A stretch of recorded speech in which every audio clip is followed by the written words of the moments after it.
ध्यान में प्रवेश करते हैं।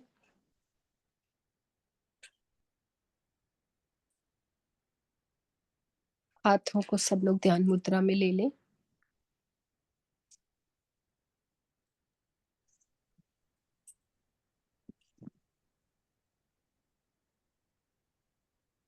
Meditation begins. हाथों को ध्यान मुद्रा में लेते हुए शोल्डर्स को स्ट्रेट कर दें, रीढ़ की हड्डी को स्ट्रेट करें। पूर्ण जागरूकता के साथ। विजय भैया का फोन ऑन है। अपने पूरे शरीर का निरीक्षण करते जाएं। निरीक्षण करने से उसके भीतर जो हमारी चेतना रहती है वो धीरे धीरे इस जड़ से अलग होती है और हम उस चेतन शक्ति को अपने भीतर संचारित करते जाते हैं। पैरों की उंगलियों से प्रारंभ कर लें। दोनों पैरों की पांचों उंगलियों को देखें। पूरे पंजे को देखें। अपने एंकल जॉइंट को देखें। दोनों टांगों को देखते हुए नी जॉइंट को देखें। ऊपर हिप्स को, थाइस को देखते हुए हिप जॉइंट तक देखें। दोनों टांगों को अच्छी तरह से शिथिल कर दें। उसमें कोई तनाव नहीं हो, पूर्णता से तनाव मुक्त करते जाएं। अपने दोनों हाथों की पांचों उंगलियों को देख लें। अपनी कलाई को देखते हुए व्रिस्ट जॉइंट को देखें। दोनों हाथों से ऊपर बाजुओं को देखते हुए कोहनियों को देखें। कोहनियों से ऊपर आए, ऊपर के बाजुओं को देखते हुए शोल्डर्स तक। पूरे सारे जोड़ों को अच्छे से ढीला करें। दोनों हाथों को शिथिल करें। जहाँ पे ध्यान मुद्रा ली हुई है वो भी बिल्कुल ढीली करते जाएं अपनी फिंगर्स को। कोई उनमें खिंच तनाव नहीं होना चाहिए। शरीर के फ्रंट भाग को देख लीजिए। नाभि के नीचे का भाग, नाभि के ऊपर का भाग, चेस्ट की सारी पसलियों को देखें। ऊपर तक आ जाएं, सारी पसलियों को देखते हुए अपने नेक तक आ जाएं। गर्दन को आगे से पीछे से दोनों साइड से देख लें। एक लंबी गहरी श्वास ले लें। छोड़ें। श्वास के साथ शरीर के फ्रंट भाग को पूरा ढीला कर दें। श्वास लें। छोड़ें। अपने शरीर के पीछे का भाग देखें। पूरी रीढ़ की हड्डी को ढीला करें। पीछे की पूरी मांसपेशियों को रिलैक्स कर दें। शोल्डर्स को ढीला करें। सिर के पीछे के भाग को, सिर के ऊपरी भाग को, मस्तक को, अपने पूरे चेहरे को और आगे गर्दन को। इस तरह अपने पूरे शरीर को अच्छे से निरीक्षण करें। कहीं कोई खिंच, कोई तनाव तो नहीं है। उसे मुक्त करते हुए दोनों अपने आंखों की पुतलियों को भ्रू मध्य में लेके जाके आज्ञा चक्र में स्थिर कर दें। अपनी जीवा को यानी टंग को रोल करके ऊपर तालू के ऊपर लगा दें, खेचरी मुद्रा में। जब हम अपने जीवा को फोल्ड करके खेचरी मुद्रा में ले जाते हैं तो ये पूर्णता से मौन की एक स्थिति बनती है। हम पूर्णता से मौन हो जाते हैं। मौन का अभिप्राय क्या है? सिर्फ वाणी से मौन नहीं, अपने मन, वाणी और क्रिया तीनों से हमको मौन हो जाना है। क्रिया यानी अभी जो हम पूरे शरीर को निरीक्षण कर रहे थे, शरीर में कोई क्रिया नहीं होनी चाहिए। बिल्कुल शरीर एकदम शिथिल ढीला होना चाहिए। कोई अगर खिंच भी है तो वो मसल्स आपकी कॉन्ट्रैक्टेड स्टेज में है। वहां पे अभी आपकी जड़ और चेतन की ग्रंथि फंसी होती है। इसलिए शरीर को पूर्णता से अक्रिय करें। जीवा को जब हम फोल्ड करते हैं तो हम अपने भीतर की जो वाणियां हैं उनको मौन में ले जाते हैं। वाक यानी वैखरी वाणी, मध्यमा जो हम विस्पर करते हैं वो भी हम मौन हो जाते हैं, पश्यंती जो हम मंत्र दृष्टा के जैसे देखते हैं वो भी पूर्णता से मौन हो जाते हैं, और अंतिम आती है परावाणी जो कि बहुत सूक्ष्म है, वहां तक अभी हमारी दृष्टि नहीं जाती है, हमारा अनुमान भी नहीं जाता है। तो पूरी तरह से अपने तीनों वाणियों को जो प्रत्यक्ष हमें अनुभव में आती है उससे बिल्कुल मौन लेके जाए। फिर आ जाता है मन। मन पर निगरानी रखें कि मन में कोई विचार तो नहीं चल रहे हैं, मन कहीं दौड़ तो नहीं रहा है। सिंपल जो हम पढ़ते हैं वो भी विचार नहीं आने चाहिए, कोई मंत्र वो भी नहीं चलना चाहिए। मन के भीतर किसी भगवान का दृश्य, कोई धारणा, कोई भगवान के चरण, गुरु के चरण, कहीं पर भी हमारी दृष्टि मन के द्वारा नहीं जानी चाहिए। मन की सारी बातों को समझना है, मन पर निगरानी रखनी है और मन के सारे विचारों को समाप्त करना है, क्योंकि जब तक मन की सत्ता आपके साथ रहेगी आप अपने आप को नहीं अनुभव कर पाओगे। आप अलग हो, मन की सत्ता अलग है। जहाँ पे मन की सत्ता प्रारंभ होती है वहां पर संसार होता है, और जहाँ पर मन की सत्ता खत्म होती है वहां संसार खत्म होता है। और अपनी जो स्वरूप की जो चेतना है, जो अपने स्वरूप की सत्ता है, वो अनुभव में आना प्रारंभ होती है। हमारी सत्ता हमेशा से थी, है, रहेगी। मैं कभी नहीं था ऐसा नहीं है, मैं पहले भी था, अभी भी हूँ, आगे भी रहूंगा। इसलिए मैं अजन्मा हूँ, मैं अमर हूँ। मात्र मन की सत्ता की वजह से मैं अपने आप को भूल गया, मन की सत्ता को मैंने अपनी सत्ता मान ली। तो मन जो बोलता है मैं सुखी, तो मैं अपने आप को सुखी मानता हूँ। मन बोलता है मैं दुखी, तो मैं अपने आप को दुखी मानता हूँ। इसलिए इस मन की सत्ता को अलग करो अपने से, और वह तभी संभव है जब मन आपका शांत होगा। मन पूर्णता से मरेगा, मन को मरने में ही कठिनाई होती है। मन कभी मरना नहीं चाहता। जो हम कहते हैं कि मुझे नहीं मरना है, मुझे जीना है, तो ये कौन बोलता है? ये मन बोलता है। मेरा मन ये कर रहा है, वो मन बोलता है, मैं नहीं बोलता हूँ। तो जितनी भी परिच्छिन्नता है, जितनी भी डिपेंडेंसी है, वो सब मन की है, मेरी नहीं है। जितना भी अज्ञान है वो मन का है, मेरा नहीं। क्योंकि मैं तो स्वयं ज्ञान स्वरूप हूँ, मैं तो स्वयं अजन्मा हूँ। तो मेरे में कहाँ से अज्ञान आ सकता है? मन को ज्ञान नहीं है, मन अज्ञानी है।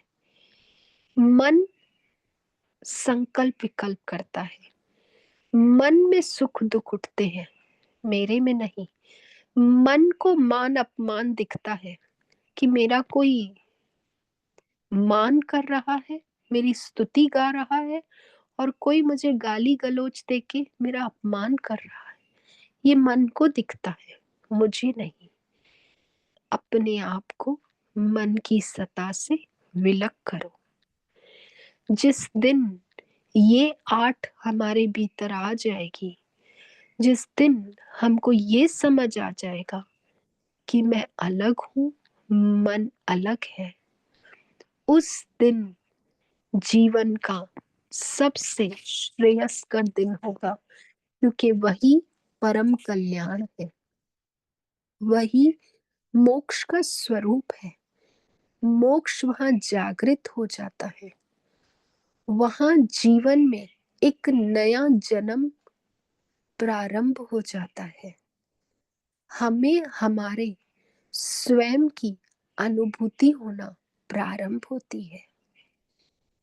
इसलिए बहुत ध्यान पूर्वक अपने मन की चेष्टाओं को, मन की प्रतिक्रियाओं पर दृष्टि रखी जाए, ताकि मन व्यर्थ की क्रियाएं ना करे, मन व्यर्थ का चिंतन ना करे, मन व्यर्थ की बाधाओं में ना पड़े, मन व्यर्थ के गुणगान ना गाए, मन व्यर्थ दोषों में ना जाए। मन पर बहुत निगरानी रखो। संसार में जो भी चलता है, मन को बड़ी कठिनाई होती है। अगर बहुत अच्छा चल रहा है तो उसके बीच में मन बोलेगा, ऐसा क्यों? ईर्ष्या करेगा। अगर कुछ अच्छा नहीं चल रहा है तो मन बोलेगा, क्यों अच्छा नहीं चल रहा है? मन सदैव दुखी रहता है। उसे खुश होना आता ही नहीं है। हर एक में वो खामियां निकालेगा। ये ध्यान रखे उस समय कि जब मन ऐसे विचार करता है तो ये आपके विचार नहीं होते हैं, वो मन के विचार होते हैं। आप स्वयं पूर्णता से शुद्ध, पवित्र हो।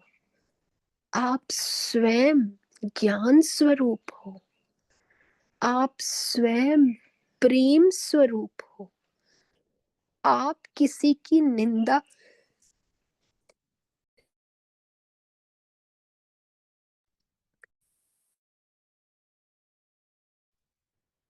आप किसी की निंदा नहीं कर सकते, क्योंकि आप स्वयं महान आत्मा हो। जो महान होते हैं वो इन व्यर्थ चिंताओं में अपना समय नहीं गवाते। जो स्वयं प्रेम है वह किसी से घृणा नहीं कर सकता। जो स्वयं प्रेम स्वरूप है वह किसी से द्वेष, ईर्ष्या नहीं कर सकता। इसलिए जब भी ऐसे विचार मन में उठे तो उस समय तुरंत, उसी वक्त अपने आप को अलग कीजिए।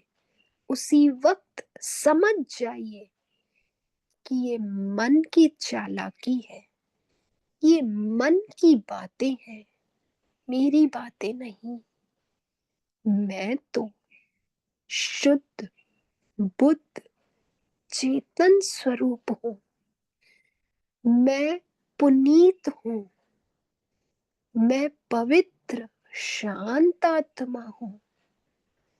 मैं प्रेमात्मा हूँ। मैं तो परमानंद स्वरूप हूँ। ये कहाँ से विचार आते हैं? ये कोई पिछले जन्मों की वासनाएं हैं जो उठ उठ के मन की सत्ता को बनाने में मदद करती हैं। उन पर अच्छी निगरानी रखें और उसे मौन करें। ये प्रक्रिया अपने जीवन में हर क्षण अपनानी है। तभी आपका मन किसी से भी घृणा नहीं करेगा, किसी से ईर्ष्या नहीं करेगा, किसी से द्वेष नहीं करेगा, कभी आपको अशांत नहीं कर सकता, क्योंकि आप शांति का केंद्र है। आप मौन का केंद्र है। इस शांत जल में, इस शांत मौन जल में ये मन की तरंगे उठती है जो आपको तंग करती है, परेशान करती है, और आप उसके साथ ढुल जाते हो और अपने आप को अशांत फील करते हो, अपने आप को अस्थिर फील करते हो। इसलिए जैसे शांत गंगा का प्रवाह है, उस शांति में अपने आप को ले जाओ। वो हमारा असल स्वरूप है, वो हमारा ओरिजिनल स्टेट है। उस स्वयं के ओरिजिनल स्टेट में अपने आप को ले जाओ, जहां पर कोई विचारों की तरंगे नहीं होती हैं, जहां पर कुछ भी अशांत करने वाला नहीं होता है। ये फालतू बातें, ओवर थिंकिंग, अनगिनत विचार हमें मानसिक रूप से बहुत कठिनाई देके सारा दिन थकाते हैं। हम जितना फिजिकल काम करके नहीं थकते, उतना ये मेंटल मन के विचारों से थकते हैं। इसलिए हर क्षण, हर पल मन के विचारों पर निगरानी रख के उससे मौन करें। शरीर से मौन, शरीर में व्यर्थ क्रियाएं ना करें। पैर हिलाना, हाथ हिलाना, आंखों को फड़फड़ करना, सिर के बालों को बार बार खुजाते रहना, नाखूनों के साथ खेलते रहना, व्यर्थ की चेष्टाओं से अपने आप को मुक्त करें। वाणी से अननेसेसरी बोलना बंद। जितना कम शब्द निकालेंगे, उतनी एनर्जी कॉन्संट्रेट होती है। कम से कम बोलने का प्रयास करें। मन में अननेसेसरी विचारों को ज्यादा डील ना दें, उन्हें वहीं रोके। एक विचार उठे, वहीं उसे रोके, नहीं तो वह एक विचार 1000 विचारों में कन्वर्ट होगा। उसे स्टॉप करें। बहुत फास्ट डिवीजन होती है अंदर, बहुत फास्ट मन रिप्रोड्यूस करता है। उसकी रिप्रोडक्शन को रोके। यही मौन की प्रक्रिया है, यही शांति की प्रक्रिया है। और जब आप इन तीनों से शांत होंगे, मन, वाणी और शरीर तीनों शांत होते ही आपका स्वयं का स्वरूप आपको अनुभव में आ जाएगा। और यही स्वयं की अनुभूति है, जहां पर आप पाओगे कि मैं अथाह समुद्र की तरह शांत हो गया हूं। लहरें आ रही हैं, जा रही हैं, लेकिन मेरे शांति के स्तर को वह छू नहीं पाती। संसार चल रहा है, खत्म हो रहा है, मुझे कोई फर्क नहीं पड़ रहा। सुख आ रहा है, दुख आ रहा है, मान हो रहा है, अपमान हो रहा है, रात हो रही है, दिन हो रहा है, जय है, पराजय है, अनुकूल है, प्रतिकूल परिस्थितियां हैं, सब कुछ आ रहा है, जा रहा है, लेकिन मैं शांत अपने स्वरूप में स्थित हूँ। उसी स्थिति में हमेशा अपने आप को बनाए रखने का अभ्यास करना है। जीवन भर अभ्यास करेंगे तो अंतिम समय में हम शांत रह पाएंगे, और वह काल जब आएगा पूछ के नहीं आएगा। इसलिए इसी क्षण से अभ्यास प्रारंभ करें। Keep your body, speech, and mind completely relaxed, completely speechless, completely peace। इस महान शांति के स्वरूप में अपने प्रेम को जागृत कर उसमें गोते लगाएं। इसी के साथ आज मैं अपनी वाणी को यहीं विराम दूंगी। आप भी इस मौन स्वरूप को अनुभव करें। जब तक मेरी वाणी बोलती रहेगी तब तक आप मौन को नहीं अनुभव करेंगे। इसलिए क्षण के लिए ही अपने आप को सबसे अलग करके, दूर होके देखते हुए मौन हो जाइए। ओम शांति शांति शांति।